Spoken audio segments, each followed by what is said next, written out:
tout ça nous fait pendant toute l'année. Que grâce et paix Yahweh soit à vous. Amen. Nous poursuivons, nous allons terminer avec la partie que nous avons commencé dimanche dernier en Acte 9, paragraphe 5, où Jésus a dit « Saul, Saul, pourquoi me persécutes-tu » Et Saul lui répond « Qui es-tu, monsieur ?» Et le Seigneur lui dit « Moi, je suis Jésus, celui que tu persécutes. Ego eimi Jesus, bon si diokeis. » Chers amis, comme nous disons, nous poursuivons avec cette histoire assez palpitante de la conversion de Saul sur la route de Damas, muni de l'aide et recommandations pour aller appréhender les chrétiens à Damas. Le Seigneur qui avait fait choix de lui comme instrument pour porter son nom, pour porter cet évangile aux païens, cet évangile qu'il s'efforçait de détruire, eh bien, le Seigneur l'a frappé sur la route de Damas par une lumière éblouissante. Il est tombé de son cheval et il a reconnu la puissance de celui qui l'a désarçonné. Et il a dit, « Qui es-tu, monsieur ?» Et le Seigneur lui dit, « Moi, je suis Jésus, celui que tu persécutes. » Il faut comprendre, chers amis, que lorsqu'on accepte l'évangile, on est engendré spirituellement par l'évangile. Et c'est ce même Saul qui plus tard va devenir Paul, qui a mentionné en 1 Corinthiens 4,15, c'est moi qui vous ai engendré en Christ par l'évangile. Donc ce persécuteur allait devenir apôtre, allait devenir prédicateur, propagateur de cet évangile qu'il s'efforçait de détruire. Donc lorsqu'on accepte l'évangile, on a l'existence spirituelle. Donc quelqu'un qui n'acceptait pas l'évangile n'existait pas pour Dieu, on vous le rappelle. Si vous regardez Matthieu 8, paragraphe 22, Jésus-Christ a dit « Suis-moi et laissez les morts ensevelir leurs morts. » Donc quelqu'un qui ne suit pas Dieu, qui n'acceptait pas l'évangile, est considéré comme un mort pour Dieu parce qu'il n'a pas d'existence spirituelle. Saul, Shaoul, de son nom hébreu, était un homme très en demande de par sa connaissance. Donc il était le plus avancé de sa génération en termes de connaissance. Et c'est pourquoi vous allez voir qu'il va lui-même le reconnaître pour dire « Je suis plus avancé que tous les gens de ma génération. » Donc on comprend que de par sa compétence dans la loi et les coutumes, il était la personne indiquée pour mener la persécution contre les croyants, les êtres du chemin. Et le Seigneur l'a stoppé. En route, il ne savait pas ce qui allait lui arriver. Le persécuteur allait devenir le pivot de l'extension de l'évangile dans le monde païen. Et c'est lui qui est notre apôtre, pour nous qui sommes païens. Voir cette lumière sur la route de Damas était une nécessité pour Saul. Parce qu'en tant qu'apôtre de Jésus-Christ, il devait recevoir l'évangile spécialement, directement de Christ. Il allait par ce fait même devenir le professeur des nations, c'est-à-dire des païens, celui qui enseigne aux païens. En 1 Timothée 1er paragraphe 11, écrivant à Timothée, il a dit « Pour lequel, moi, j'ai été établi prédicateur, apôtre, c'est-à-dire professeur des nations. » Cette lumière a permis à Saul de comprendre le mystère de l'évangile de Christ. C'est la lumière des nations. Donc, cela répond à la prophétie, comme nous l'avions mentionné, que Siméon avait fait. Si vous regardez en Luc 2, 28, 30 et 32, Siméon avait dit « Mes yeux ont vu ton salut. » Mes yeux ont vu ton salut. En disant cela, Siméon avait entre les mains le petit enfant, Jésus. De ce corps physique allaient sortir les 4 éléments de l'évangile. parce que c'est ce corps qui allait mourir, être enseveli, ressuscité, et il allait apparaître à ses faces pour produire les 4 éléments de l'évangile constituant les clés du royaume. Donc, ton salut, nous disons que ici, l'adjectif possessif, ton, exprime ce qu'on appelle un lien d'affection que Yahweh porte à Jésus. Parce que c'est le Verbe. Jean 1er, au commencement était le Verbe. Le Verbe était avec Dieu et le Verbe était Dieu. Mais par contre, des fois, on entend souvent, on peut dire, Yahweh est notre salut. Ici, nous comprenons qu'on évoque ce qu'on appelle une possession morale, parce que nous ne possédons pas le salut. Les propos de Siméon, mes yeux ont vu ton salut, ont été inspirés, indiqués par le Saint-Esprit. Lorsqu'il parlait, Siméon avait l'enfant entre les mains. Donc c'est la matière, le corps physique, qui allait produire l'essence. Parce qu'on dit que l'évangile, c'est l'essence de Christ. Tout comme on peut voir la vérité, c'est l'essence d'une matière. Donc l'évangile, c'est la vérité. L'évangile découle du corps physique de Christ. Lorsqu'il a été mis à la mort, il a été enseveli, ressuscité et apparu à ses faces. Il faut comprendre que cette préparation a été faite par Elohim pendant des milliers et des milliers d'années. Le salut a été préparé depuis la nuit des temps. Et c'est ce que nous voyons à travers toutes les périodes qui existaient principalement, les périodes patriarcales et mosaïques. Nous comprenons que le plan de Dieu était en œuvre pour mettre le salut comme une réalité capable de sauver l'humanité. Maintenant, Seigneur, tu laisses aller ton serviteur en paix selon ta parole, car mes yeux ont vu ton salut, lequel tu as préparé devant la face de tous les peuples. Mes yeux ont vu ton salut. Cette préparation, salut que tu as préparé devant tous les peuples. Donc Siméon fait comprendre que cette préparation a été faite en face de tous les peuples, au bénéfice de l'humanité. Mais Siméon, ne savait pas qui allait concrétiser cette prophétie. Dans sa bonté, Yahweh a pris la décision de faire une nouvelle création. Parce que l'Église, c'est une nouvelle création où on trouve des nouvelles créatures. Des créatures qui ont pris naissance à partir de l'Évangile. C'est pourquoi nous vous avons dit, quelqu'un qui n'accepte pas l'Évangile n'a pas d'existence spirituelle. Lorsque vous acceptez l'Évangile, vous êtes devenu une nouvelle créature. Vous pouvez voir en Romains 6. Vous allez comprendre que lorsqu'on est plongé dans l'eau, on est mort et enseveli avec Christ. Lorsqu'on est sorti de l'eau, on est ressuscité.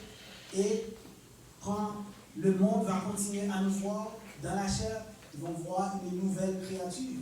Parce que nous allons fonctionner de manière différente. Lorsqu'on accepte l'Évangile, on est transformé moralement, même si physiquement on reste avec la même apparence. Chers amis, Siméon poursuit en disant « Une lumière pour la révélation des nations et la gloire de ton peuple Israël. » Siméon ne savait pas que ce serait Paul qui allait prêcher, qui allait apporter cette lumière au pays, au peuple. Lumière pour toutes les nations. Une lumière pour la révélation des nations. Donc, Paul est cet instrument choisi par Yahweh, Elohim, pour propager l'évangile aux gentils. Donc, Jésus-Christ s'est révélé à Saul, qui était persécuteur, des chrétiens pour le transformer en Paul, Paulos Petit, afin qu'il puisse être cet instrument pour porter le nom de Christ devant les grands de ce monde. Chers amis, Saul agissait par ignorance. Il ne savait pas qu'il persécutait l'essence de Christ. Et c'est pourquoi en 1 Timothée 1er, vous allez voir, il va dire aux environs des paragraphes 12-13, j'ai agi par ignorance en persécutant l'Église. Je ne savais pas. Parce que quand on persécute l'Église de Christ, on persécute Christ. Saul, Saul, pourquoi me persécutes-tu? Qui es-tu, Seigneur? Moi, je suis Jésus, la personne que tu persécutes. Pourtant, lorsque Paul persécutait les chrétiens, Jésus était déjà dans le ciel. Mais quand on persécute les gens qui sont nés à partir de l'essence de Christ, c'est Christ même que vous persécutez. Quand vous touchez à un croyant, c'est à Christ que vous touchez. Chers amis, l'Église de Christ est le corps de Christ. Christ est la tête. Toucher le corps, c'est toucher la tête. Et il lui a dit, il ne te sera pas possible, Saul, de rebeller contre cette puissance qui t'a frappé. Impossible pour toi de te rebeller. Tu n'as qu'une chose à faire. Entre dans la ville, on te dira ce qu'il faut faire. Lève-toi, entre dans la ville. Il te sera dit quoi faire. L'église de Christ fonctionnait à Damas déjà. Et parmi les croyants, il y avait un qui s'appelait Anania. Et le Seigneur est apparu à Anania en vision disant, allez dans la rue, dans telle maison, vous allez trouver un certain Saul de Tarse qui est en prière et il attend ta visite. Acte 9, 15-16.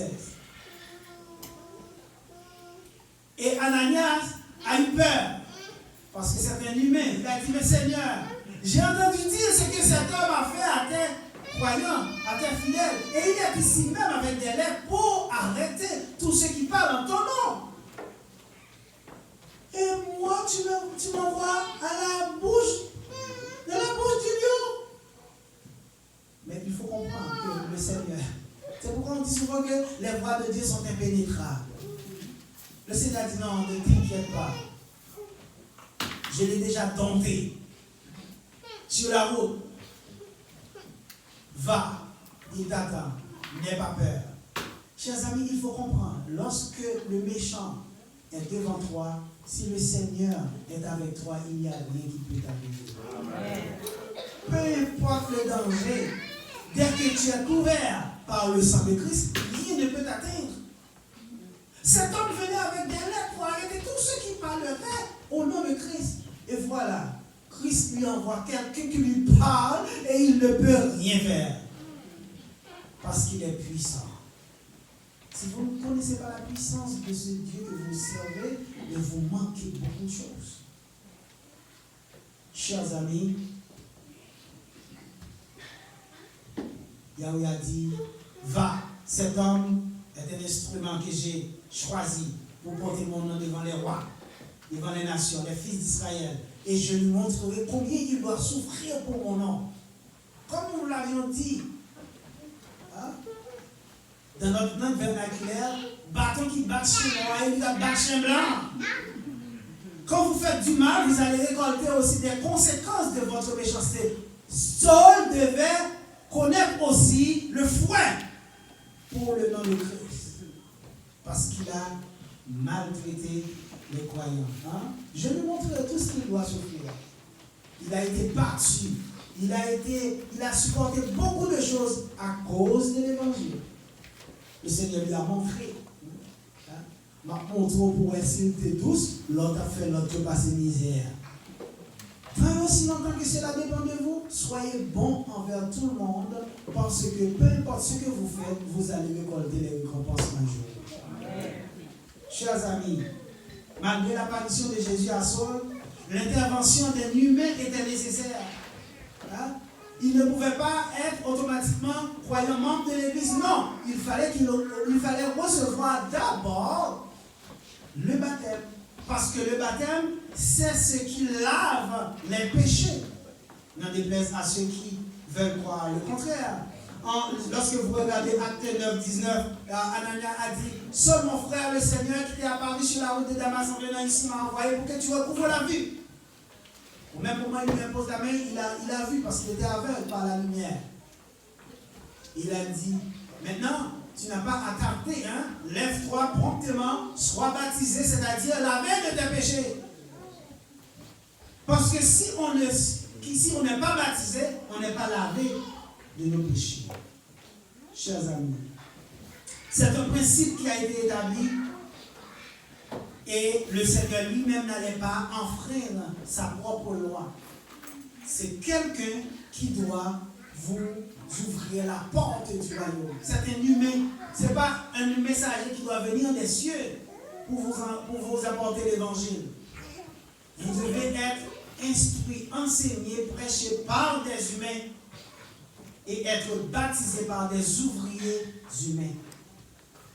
Mais sur la base du message que vous avez reçu, le Saint-Esprit va vous baptiser de manière intrinsèque, hein, sur la base du message reçu. C'est ce que nous voyons en 1 Corinthiens 12, 13. Nous avons tous été baptisés par un seul esprit pour former un seul corps. Chers amis, sans le baptême d'eau, il n'y a point de pardon. Parce que l'eau, c'est le symbole du sang de Christ qui purifie de tout péché. C'est le sang purificateur qui ne peut se trouver uniquement que dans l'eau du baptême. Acte 22, paragraphe 16, Paul explique sa conversion et il va dire: et maintenant que tu as vêtu, lève-toi, sois baptisé, à savoir laver de tes péchés, invoquant son nom. Acte 22, 16. Les péchés sont lavés seulement par le biais du baptême d'eau, administré après la persuasion dans les 4 éléments de l'Évangile. Chers amis, l'apôtre des païens nous exhorte à conserver l'Évangile tel que le Seigneur l'a donné. Sinon, notre croyance elle est vaine. 1 Corinthiens 15, 1 à 5. Je vous ai enseigné, comme je l'avais reçu moi-même, que Christ est mort, qu'il est enseveli, qu'il est ressuscité et qu'il est apparu à sa face. Voici les 4 éléments qui ouvrent la porte. Ce sont les clés du royaume. C'est seulement par ce processus que vous pouvez naître de nouveau et devenir des êtres du chemin. C'est-à-dire des nouveaux-nés, des personnes qui ont reçu l'Évangile. Qu'il en soit passé pour vous. Amen. Pour comprendre, il faut d'abord recevoir l'Évangile pour naître de nouveau. Si vous n'êtes pas né de nouveau, vous ne pouvez pas comprendre.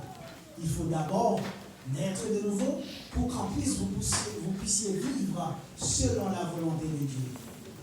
Tous ceux qui ont déjà reçu la naissance spirituelle, qui sont nés de nouveau, c'est très bien. Continuez à persévérer pour conserver votre salut. Ceux qui n'ont pas encore accepté l'Évangile, qui ne sont pas encore nés, ben le moment est propice. Faites-vous un beau cadeau en cette année, en ce début d'année 2020.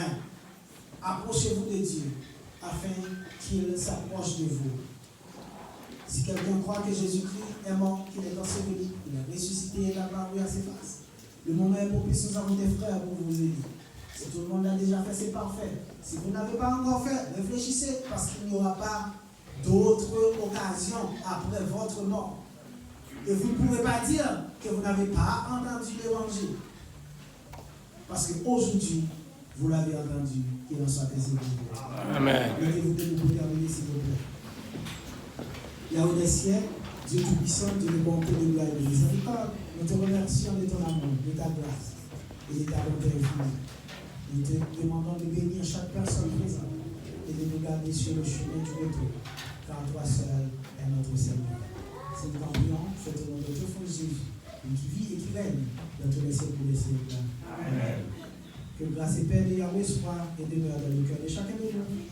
Les apprésents éternellement, Jésus-Christ notre Sauveur, à les appels que Dieu vous bénisse. Amen. Nous vous invitons à rester assis parce que nous avons une petite réception pour vous, pas grand-chose, mais juste quelques petites choses pour continuer.